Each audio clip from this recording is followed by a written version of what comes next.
कर्मयोग, ज्ञान योग, ध्यान योग आदि जितने साधन हैं, उन साधनों से यत्न करते हुए जो सिद्ध हो चुके हैं, ऐसे जीवन मुक्त ज्ञानी महापुरुषों में भी सब कुछ भगवान ही है।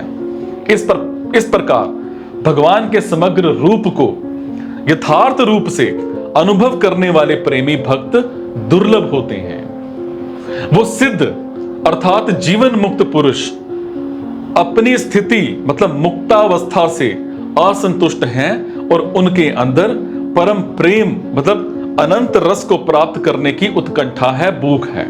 इसीलिए ब्रह्मसूत्र में आया है, उस प्रेम स्वरूप भगवान को मुक्त पुरुषों के लिए भी प्राप्तव्य बताया गया है। कारण यह है कि मुक्त होने पर नाशवान रस की कामना तो मिट जाती है, पर अनंत रस की भूख नहीं मिटती। वो भूख भगवान की कृपा से ही जागृत होती है।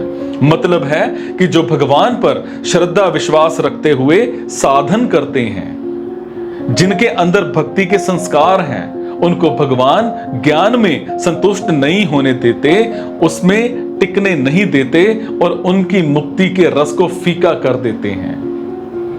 सिद्ध मतलब मुक्त। सिद्ध तो कर्म योगी, ज्ञान योगी, ध्यान योगी आदि सभी हो सकते हैं, पर भगवान के समग्र रूप को जानने वाले सब कुछ नहीं होते।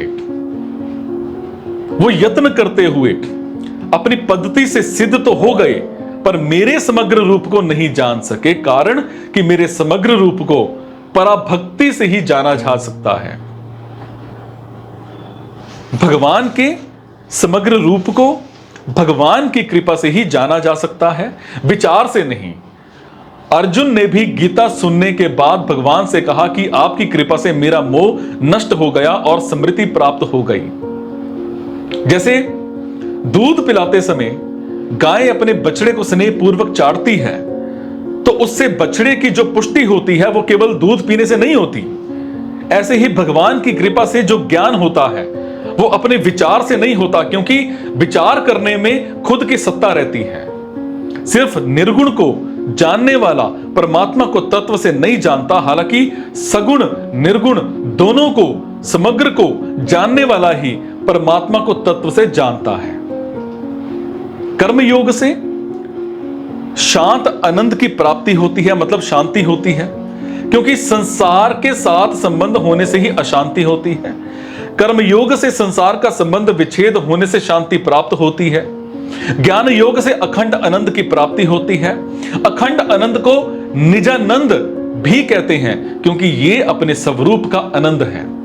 निजानंद में जीव का ब्रह्म के साथ साधमर्य हो जाता है, अर्थात जैसे ब्रह्म सत्य चित्त आनंद स्वरूप है, ऐसे ही जीव भी सत्य चित्त आनंद स्वरूप हो जाता है। हालांकि निजानंद की प्राप्ति होने पर साधक में कोई कमी नहीं रहती, उसके अंदर अनंत आनंद की भूख रहती है। फिर भक्त योगी से या भक्ति योग से अनंत आनंद की प्राप्ति होती है। निजानंद तो अंश स्वरूप का आनंद है, पर अनंत आनंद अंशी मतलब भगवान का आनंद है। यह सिद्धांत है कि वस्तु के आकर्षण में जो सुख होता है, वो सुख वस्तु के ज्ञान में नहीं होता। जैसे रुपयों के लाभ में जो सुख मिलता है, वो रुपयों का ज्ञान हानि से नहीं मिलता। रुपयों का ज्ञान होने से उनका उपयोग करना तो आ जाएगा, पर विशेष आकर्षण नहीं होगा। और मिले ये आकर्षण तो लोभ होने से ही होगा। अब रुपयों का सुख तो लोभ रूप दोष के कारण दिखता है और वास्तव में है नहीं, पर भगवान का आनंद निर्दोष प्रेम के कारण है, जो वास्तव में है। कारण कि भगवान का ही अंश होने से जीव में अंशी भगवान का आकर्षण खुद है। यह सिद्धांत है कि अंश का अंशी की तरफ खुद आकर्षण होता है।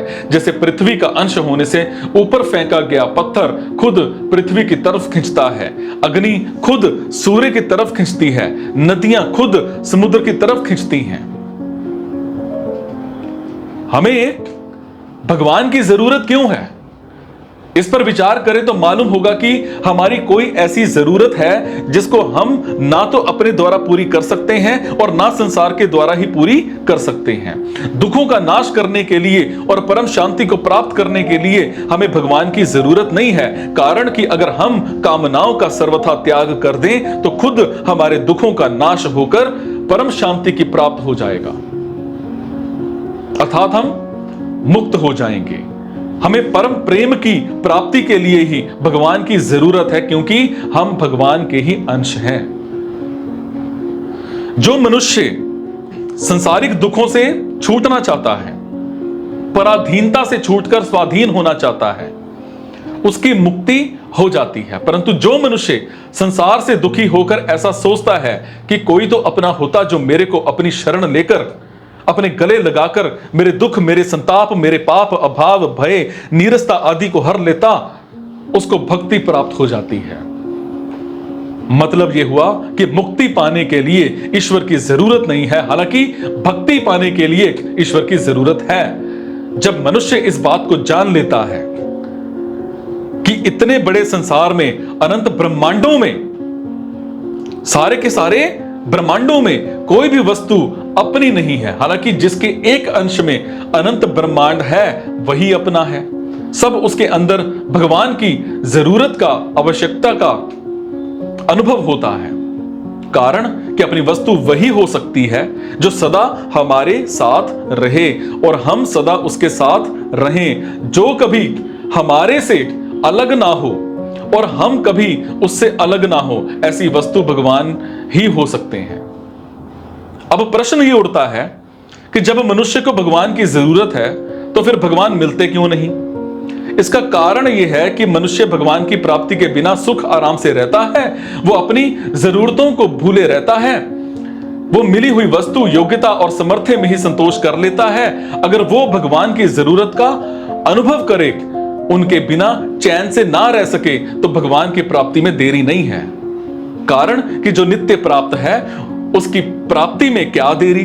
भगवान कोई वृक्ष तो है नहीं कि आज बोएंगे और वर्षों के बाद फल मिलेगा। वो तो सब देश में है, सब समय में है, सब वस्तुओं में है, सब अवस्थाओं में है, सब परिस्थितियों में है, ज्यों की ज्यों त्यों विद्यमान है। हम ही उनसे विमुख हुए हैं, वो हमसे कभी विमुख नहीं हुए।